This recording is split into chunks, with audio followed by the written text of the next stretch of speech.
হে ঈমানদারগণ, তোমাদের উপর রোজা কি করা হয়েছে? ফরজ করা হয়েছে। কামা কুতিবা আলাল্লাযীনা মিন ক্বাবলিকুম লাআল্লাকুম তাত্তাকুন, যেরকম ভাবে পূর্ববর্তী সমস্ত লোকদের উপর রোজা ফরজ করা হয়েছে। এই রোজা কিন্তু উম্মতে মুহাম্মাদের উপর এককভাবে না, এই রোজা হযরত আদম আলাইহিস সালাম থেকে শুরু হয়েছে, মুহাম্মাদুর রাসূলুল্লাহ সাল্লাল্লাহু আলাইহি ওয়াসাল্লাম পর্যন্ত আসছে। তবে হ্যাঁ, অন্যান্য নবীদের রোজা এরকম ছিল না। কোন নবীর উপর একদিন পর একদিন রোজা রাখতেন, কেউ 6 মাস রোজা রাখতেন। বিভিন্ন রকমের রোজার বিভিন্ন রকম ছিল তখন। পরবর্তীতে উম্মতে মুহাম্মাদের উপর আল্লাহ তাআলা রমজান মাস দামি করেছেন, রমজান মাসে রোজা ফরজ করেছেন। রমজান মাস রহমতের মাস, রমজান মাস মাগফিরাতের মাস, রমজান মাস নাজাতের মাস, রমজান মাস বরকতের মাস, রমজান মাস গুরুত্বপূর্ণ মাস, রমজান মাস তাৎপর্যপূর্ণ মাস, রমজান মাস গুনাহ মাফের মাস, রমজান মাস দোয়া কবুল হওয়ার মাস, রমজান মাস কোরআন তেলাওয়াতের মাস, রমজান মাস বেশি বেশি ইবাদত করার মাস। সুবহানাল্লাহ। এই যে আমি প্রথমে বললাম যে রমজান মাস রহমতের মাস, মাগফিরাতের মাস, নাজাতের মাস। এই রহমত, মাগফিরাত, নাজাত এই তিনটা শব্দ বলতে আমরা ভুল করি। আমাদের দেশের মধ্যে একটা প্রসিদ্ধ ভুল রয়েছে, যে ভুলটা বিভিন্ন জায়গায় বিভিন্ন ক্লান্ডার বিভিন্ন সংস্থার মধ্যে দেখা যায় যে রমজানকে 3 ভাগে ভাগ করা হয়। প্রথম অধ্যায়কে, প্রথম 10 দিনকে রহমত, দ্বিতীয় 10 দিনকে নাজাত, তৃতীয় 10 দিনকে মাগফিরাত বলি। কিন্তু বিষয়টা এমন একটা ভুল। আল্লাহ তাআলার রহমত পুরো রমজান মাসে আছে, আল্লাহর রহমত, আল্লাহর মাগফিরাত পুরো রমজান মাসে আছে, আল্লাহর নাজাত পুরো রমজান মাসে আছে। এখন যদি ভাগ করেন যে প্রথম 10 দিন রহমত, তাহলে বুঝে গেল দ্বিতীয় 10 দিন, দ্বিতীয় 20 দিন রহমত আর নাই, নাকি? না, এটা বলা যাবে না। হ্যাঁ, এরকম একটা শুধুমাত্র একটা হাদিস পাওয়া যায়, তাও হাদিসটা সনদ অত্যন্ত দুর্বল। যেটা আমার ব্যক্তিগত বলতেছি না, বিজ্ঞ ওলামায়ে কেরামদের অভিমত, ওনাদের রায় থেকে আমি বলতেছি যে হাদিসটা সনদটা দুর্বল। যাই হোক, এগুলো আলোচনার বিষয় না। হাদিসটা যে হাদিস আমরা বলি সালমান ফারসি রাদিয়াল্লাহু তাআলা আনহু থেকে, ক্বালা রাসূলুল্লাহ সাল্লাল্লাহু আলাইহি ওয়াসাল্লাম হুয়া শাহরুন, রমজান এমন একটি মাস, আউয়ালুহু রাহমা ওয়া আওসাতুহু রাহমা ওয়া আওসাতুহু মাগফিরা ওয়া আখিরুহু ইতকুম মিনান নার। প্রথম ভাগ রহমত, মধ্যখানের ভাগ মাগফিরাত, শেষ ভাগ নাজাত। যাই হোক, এই হাদিসের মধ্যে সালমান ফারসি রাদিয়াল্লাহু তাআলা আনহু থেকে বর্ণিত। তবে বর্ণনা করতে আস্তে আস্তে শেষ পর্যন্ত, যে এখান পর্যন্ত এই মধ্যখানে একজন রাবি ছিলেন আলী ইবনে যায়েদ ইবনে জাদআন। ওনার ব্যাপারে বিজ্ঞ ওলামায়ে কেরাম ইমামদের বিভিন্ন ইখতিলাফ রয়েছে। এগুলো এখন আলোচনার বিষয় না, প্রাসঙ্গিক বিষয়। যাই হোক, রমজান মাস আসছে এই বিষয়। প্রথম শিরোনাম হলো যে রমজান রোজা কাকে বলে এবং রোজার পরিচয় কি, রোজার প্রাসঙ্গিক কিছু মাসাইল, এগুলো প্রথম শিরোনাম। এর মধ্যে 1 নম্বর হলো রোজার পরিচয়। রোজা কাকে বলে? সিয়াম, আরবিতে সিয়াম বলে, উর্দুতে রোজা বলে, বাংলাতে বলা হয় কি বলে সেটা দেখব। রোজা সিয়ামে শাব্দিক অর্থ হলো আল ইমসাকু আনিল ফিল, অথবা কঠোর সাধনা করা, কঠিন কষ্ট করা, অবিরাম প্রচেষ্টা থাকা, এটা হচ্ছে রোজা শাব্দিক অর্থ। মোট কথা বিরত থাকা। কি? বিরত থাকা। এরপর রোজার পারিভাষিক অর্থ। এই পারিভাষিক অর্থের মধ্যে 3টা অসংখ্য মত রয়েছে, এর মধ্যে 3টা মত আমি উল্লেখ করলাম। 1 নম্বর হলো আল মুজামুল ওয়াসিদ গ্রন্থকার রোজার পারিভাষিক অর্থ বলেন, আস-সিয়ামু হুয়াল ইমসাকু আনিত তাআমি ওয়াশ শারাবি মিনাস সুবহি ইলা গুরুবিশ শামসি মা'আন নিয়্যাতি। রোজা হলো সুবহে সাদিক থেকে সূর্যাস্ত পর্যন্ত নিয়তের সাথে খানা পানাহার থেকে বিরত থাকা। কি বললাম? সূর্যাস্ত থেকে, সূর্য সুবহে সাদিক থেকে সূর্যাস্ত পর্যন্ত নিয়তের সাথে খানা পানাহারকে পরিত্যাগ করা, বর্জন করা হচ্ছে রোজা। এটা এই অভিমত আল মুজামুল ওয়াসিদ গ্রন্থকারের। এরপর 2 নম্বর, শরহুল বেকায়া গ্রন্থকার বলেন, হুয়া তারকুল আকলি ওয়াশ শুরবি ওয়াল ওয়াতি মিনাস সুবহি ইলা গুরুবিশ শামস, যে খানা পানাহার, স্ত্রী সহবাস বর্জন করা সুবহে সাদিক থেকে সূর্যাস্ত পর্যন্ত।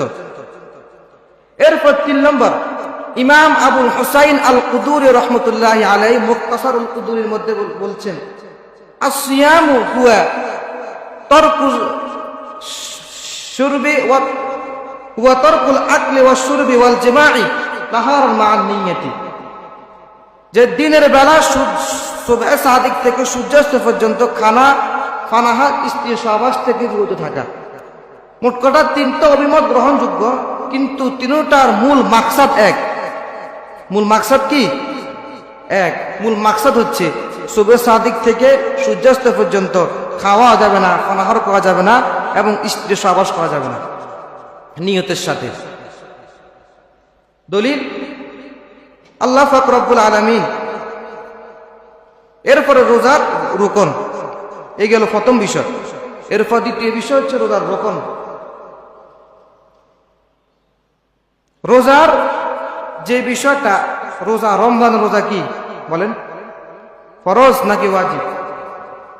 রমজানের রোজা ফরজ। আল্লাহ পাক রব্বুল আলামিন কোরআনের মধ্যে উল্লেখ করে দিয়েছেন, ইয়া আইয়ুহাল্লাযীনা আমানু কুতিবা আলাইকুমুস সিয়াম, হে ঈমানদারগণ, কুতিবা আলাইকুমুস সিয়াম, তোমাদের উপর রমজানের রোজা ফরজ করা হয়েছে, কামা কুতিবা আলাল্লাযীনা মিন ক্বাবলিকুম লাআল্লাকুম তাত্তাকুন, এরকম ভাবে তোমাদের পূর্ববর্তীদের সকলের উপর রোজা ফরজ করা হয়েছে, লাআল্লাকুম তাত্তাকুন, যেন তোমরা তাকওয়া অবলম্বন করতে পারো। রোজা এমন একটা ইবাদত, যে ইবাদতের মধ্যে কোনো রিয়া নেই। মানুষ নামাজ পড়তে পারে, দান সৎকা করে, সাহায্য করে, ভিতরে একটা রিয়ার একটা প্রত্যাশা আসতে পারে, সম্ভাবনা আছে, কিন্তু রোজা এমন একটা আমল, এমন একটা ইবাদত, যে ইবাদতের মধ্যে কোনো রিয়া থাকে না। যা আপনি খাইতেছেন, আপনি পানাহার করতেছেন, দুনিয়ার কাউকে দেখতেছে না। বলেন, নামাজ যদি কেউ দেখানোর জন্য নামাজ পড়ে, তাহলে সে তো মানুষ দেখবে, এই কারণে নামাজ পড়বে। কিন্তু রোজা এমন একটা ইবাদত, যে ইবাদত দুনিয়ার মানুষ যদি দেখে যে সে খাইতেছে, মানুষ সিসি করবে, মানুষ খারাপ বলবে যে লোকটা এত জ্ঞানী, এত ভালো মানুষ, এত উত্তম মানুষ, সে রোজা রাখে না, সে খাইতেছে দিনের বেলা, কত খারাপ দেখা যায় না? কিন্তু রোজা এমন একটা ইবাদত, যে ইবাদত শুধুমাত্র আল্লাহর সাথে সম্পর্ক, যে আল্লাহ দেখতেছে, আল্লাহর ভয়ে গোপনে গোপনে কোনো কিছু পানাহার করে না, কোনো কিছু খায় না, স্ত্রী সহবাস করে না। এটা হচ্ছে আল্লাহর ভয়। যে ভয়, এতে কি লাভ? রোজা রাখার ফলে লাভ কি? লাভ আল্লাহ তাআলা সূরা বাকারা 183 নম্বর আয়াতের লাস্টে বলে দিয়েছেন, লাআল্লাকুম তাত্তাকুন, যাতে করে তোমরা তাকওয়া অবলম্বন করতে পারো। এইগুলো রোজা ফরজ। যে রোজা ফরজ, এটা দলিল। কুতিবা আলাইকুমুস সিয়াম, যদি কোনো ব্যক্তি রোজাকে অস্বীকার করে, সে কাফের হয়ে যাবে। এরপর রোজা কয়টা? আমাদের সমাজের মধ্যে কিছু পাগল ছাগল বলে রোজা বলতে কোনো কিছু নেই, ঠিক আছে? রোজা কয়টা? এই রোজা 30টা নাকি 29টা, এই ব্যাপারে কোরআনের মধ্যে স্পষ্ট নাই। তবে হাদিসের মধ্যে রাসূল করিম সাল্লাল্লাহু আলাইহি ওয়াসাল্লাম বলে দিয়েছেন যে রমজান মাসে রোজা রাখো। এবার রমজান মাসটা 30ও হতে পারে, 29ও হতে পারে, ডাইরেক্ট 30টা রোজা এটা নাই যে রমজান মাসে রোজা রাখো। এবার রমজান মাসটা 30ও হতে পারে, 29ও হতে পারে। দলিল রিয়াজুস সালিহিনের 1075 নম্বর হাদিস, আল্লাহর হাবিব বলেন, আন ইবনে উমর রাদিয়াল্লাহু তাআলা আনহুমা قال رسول الله صلى الله عليه وسلم بني الإسلام على 50 شهادة أن لا إله إلا الله وأن محمدا عبده ورسوله وإقام الصلاة وإيتاء الزكاة والحج وصوم رمضان। আব্দুল্লাহ ইবনে উমর রাদিয়াল্লাহু তাআলা আনহুমা থেকে বর্ণিত, তিনি বলেন আল্লাহর হাবিব সাল্লাল্লাহু আলাইহি ওয়াসাল্লাম বলেন, বুনিয়াল ইসলামু আলা খামসিন, ইসলামের ভিত্তি পাঁচটি। কয়টি? ইসলামের ভিত্তি পাঁচটি। এক নম্বর হলো এই সাক্ষী দেওয়া, শাহাদাতি আল্লাহ ইলাহা ইল্লাল্লাহু ওয়া আন্না মুহাম্মাদান আবদুহু ওয়া রাসূলুহু, আল্লাহ ব্যতীত অন্য কোনো ইলাহ নাই, আল্লাহ ব্যতীত অন্য কোনো উপাস্য অধিকারী নাই, আল্লাহ ব্যতীত ইবাদতের উপযুক্ত অন্য কোনো মাবুদ নাই। ওয়া আন্না মুহাম্মাদান আবদুহু ওয়া রাসূলুহু, এবং মুহাম্মদুর রাসূলুল্লাহ সাল্লাল্লাহু আলাইহি ওয়াসাল্লাম আল্লাহ তাআলার বান্দা এবং রাসূল। এক নম্বর হলো যে ব্যক্তি আল্লাহ তাআলাকে সাক্ষী দিবে আল্লাহ ব্যতীত পৃথিবী হোক কোথাও কোনো ইলাহ নাই, এবং এরপরে যে ব্যক্তি সাক্ষী দিবে মুহাম্মদুর রাসূলুল্লাহ সাল্লাল্লাহু আলাইহি ওয়াসাল্লাম আল্লাহ তাআলার বান্দা এবং তার রাসূল। এটা হচ্ছে ইসলামের পাঁচ ভিত্তির প্রথম ভিত্তি। একটা বিল্ডিং এর মধ্যে যখন ভিত্তি কম থাকে, যে একটা ফিলার থাকে, ফিলার গুলা হলো ভিত্তি, এটার উপর পুরাটা বিল্ডিং পুরাটা ভবন দাঁড়িয়ে থাকে। ঠিক তদরূপ ভাবে এ পুরা ইসলামের মধ্যে, পুরা ইসলামের যতগুলো বিধান রয়েছে সবগুলা বিধান এই পাঁচটা ভিত্তির উপর নির্ভর। এক নম্বর ভিত্তি হলো আল্লাহকে সাক্ষী দেওয়া, আল্লাহ ব্যতীত অন্য কোনো ইলাহ নাই, মুহাম্মাদুর রাসূলুল্লাহ সাল্লাল্লাহু আলাইহি ওয়াসাল্লাম আল্লাহ তাআলা বান্দা এবং তার রাসূল। দুই নম্বর ভিত্তি হলো ওয়া ইকামিস সালাহ, নামাজ কায়েম করা, নামাজ প্রতিষ্ঠিত করা। নামাজ কায়েমের অর্থ হলো শুধুমাত্র আপনি নিজে নামাজ পড়বেন, পরিবারকে নামাজের জন্য বলবেন না, এটাকে নামাজ কায়েম বলেন না, এটা নামাজ কায়েম না। ওয়া ইকামিস সালাতি, আল্লাহর হাবিব বলেন নামাজ প্রতিষ্ঠিত করো, নামাজ কায়েম করো। ওয়া ইতাইজ যাকাতি, যাকাত প্রদান করো। ওয়াল হাজ্জি, হজ করো। ওয়া সাওমি রমাদান, রমজান মাসের রোজা রাখো। তাহলে দেখেন এই হাদিসের মধ্যে সর্বশেষ যে অংশ, এক নম্বর হলো শাহাদাতু আল্লা ইলাহা ইল্লাল্লাহু ওয়া আন্না মুহাম্মাদান আবদুহু ওয়া রাসূলুহু। দুই নম্বর হলো ওয়া ইকামিস সালাতি। তিন নম্বর হলো ওয়া ইতাইজ যাকাতি। চার নম্বর হলো ওয়াল হাজ্জি। পাঁচ নম্বর হলো ওয়া সাওমি রমাদান। এই পাঁচটা ভিত্তি পুরাটা ইসলাম ধর্মের মধ্যে, এই পাঁচটা ভিত্তি হলো নির্ভর। যদি কোনো ব্যক্তির এই পাঁচটার মধ্যে একটা কমতি থাকে তাহলে বোঝা গেল সে পরিপূর্ণ মুসলমান না। এখন যদি রমজান মাস, এটা সর্বশেষ যেটা পাঁচ নম্বর যেটা, এটার মধ্যে কি ওয়া সাওমি রমাদান, রমজান মাসে রোজা রাখা।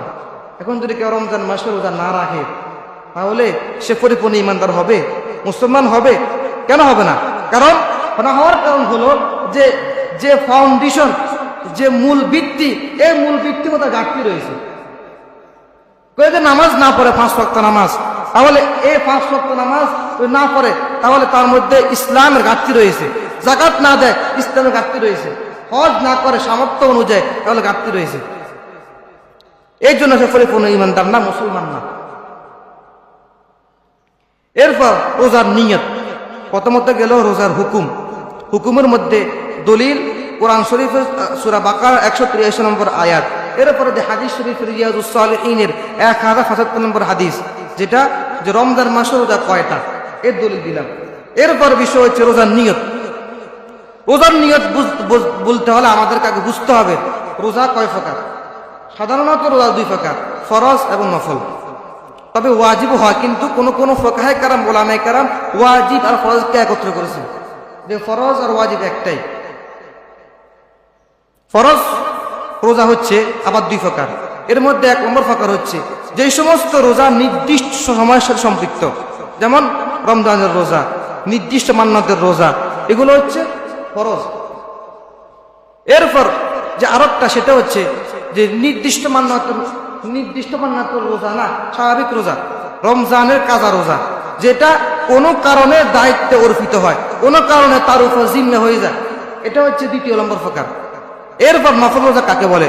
নফল রোজা হলো আল্লাহ সন্তুষ্টির জন্য বিশেষ বিশেষ দিনে যে সমস্ত আমল করা হয়, এগুলাকে কি বলা হয়?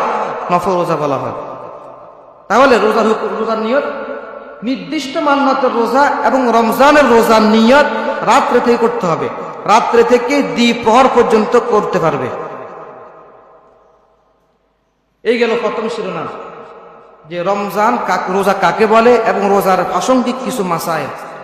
2 নম্বর শিরোনাম হলো রোজা সম্পর্কে কোরআনের দলিল, হাদিসের দলিল। যে রোজা সম্পর্কে আদেশ, রোজা সম্পর্কে হাদিসের আদেশ, কোরআনের আদেশ। এর মধ্যে 2টা আদেশ কিন্তু আমি আগে বলে দিয়েছি। 1 নম্বর আদেশ আল্লাহ তাআলা সূরা বাকারার 183 নম্বর আয়াতের মধ্যে বলে দিয়েছেন, ইয়া আইয়ুহাল্লাযীনা আমানু কুতিবা আলাইকুমুস সিয়ামু কামা কুতিবা আলাল্লাযীনা মিন ক্বাবলিকুম লাআল্লাকুম তাত্তাকুন। এটা আগে বলা হয়েছে, সেজন্য বললাম না এখন। 2 নম্বর যেটা বলে দিয়েছি সেটা হলো যে হাদিসটা, বুনিয়াল ইসলামু আলা খামসিন শাহাদাতু আল্লা ইলাহা ইল্লাল্লাহু ওয়া আন্না মুহাম্মাদান আবদুহু ওয়া রাসূলুহু ওয়া ইকামিস সালাতি ওয়া ইতাইজ যাকাতি ওয়াল হজ্জি ওয়া সাওমি রমাদান। 3 নম্বর হচ্ছে সূরাতুল বাকারায় 185 নম্বর আয়াত। আল্লাহ তাআলা বলেন, শাহরু রমাদান আল্লাযী উনজিলা ফীহিল কুরআন। রমজান মাস এমন একটি মাস, উনজিলা ফীহিল কুরআনু হুদাল লিন-নাসি ওয়া বাইয়িনাতিন মিনাল হুদা ওয়াল ফুরকান। রমজান মাস এমন একটি মাস, উনজিলা ফীহিল কুরআনু, যেই মাসে কোরআন অবতীর্ণ করা হয়েছে, ওয়া বাইয়িনাতিন মিনাল হুদা ওয়াল ফুরকান, হেদায়েত নির্দেশনাবলী স্পষ্টকারী এবং পার্থক্যকারী, হক বাতিলের মধ্যে পার্থক্যকারী। কোরআন কি? ফুরকান। কোরআনের আরেক নাম হচ্ছে ফুরকান।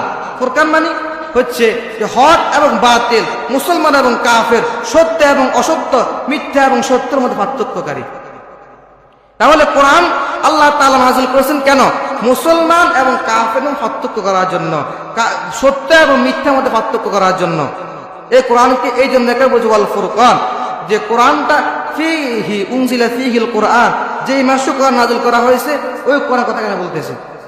ওয়া বাইয়িনাতিন মিনাল হুদা ওয়াল ফুরকান, হেদায়েতের স্পষ্ট নিদর্শনাবলী স্পষ্টকারী, ওয়া বাইয়িনাতিন মিনাল হুদা ওয়াল ফুরকান, এবং সত্য মিথ্যার মধ্যে পার্থক্যকারী।